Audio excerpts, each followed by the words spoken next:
I let my best friend crash at my place for just 1 week. 3 months later, I realized he wasn't just living in my house, he was slowly taking over my entire life. It started simple. My best friend Jake called me one night, voice shaky, saying he'd just broken up with his girlfriend and had nowhere to go. We'd been friends for over 10 years, so I didn't even hesitate. I told him he could stay at my place for a week, maybe 2. At first, everything felt normal. He kept to himself, thanked me constantly, even cooked dinner a couple of times. But then a week turned into a month. He stopped mentioning leaving, and honestly, I felt too awkward to bring it up. Slowly, both things started changing. My neighbors began greeting him like he owned the place. Packages with his name started arriving at my door. One day, came home from work and found him sitting on my couch, wearing my clothes. He laughed it off, saying we were basically brothers, but something about it felt off. Then it got worse. He started telling people he paid the rent. I overheard him on the phone once, saying, "Yeah, Ice is downtown. Pretty nice actually, my place." I confronted him, and he brushed it off like it was a joke. But the next day I noticed something that made my stomach drop. He had changed the Wi-Fi name to Jake's apartment.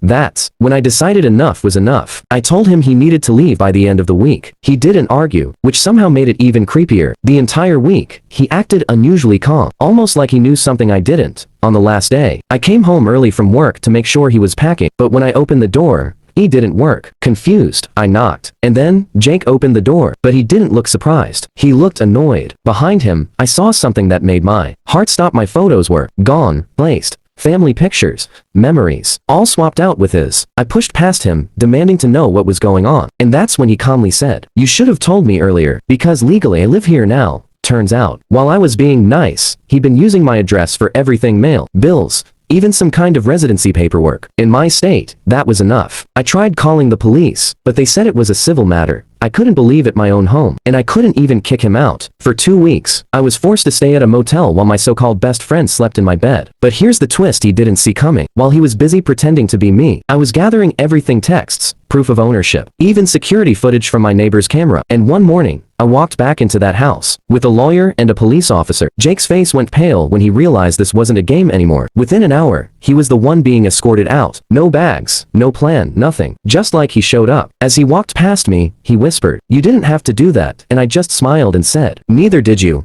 I changed every lock that same day. And now, I don't let anyone stay over. Not even for a night.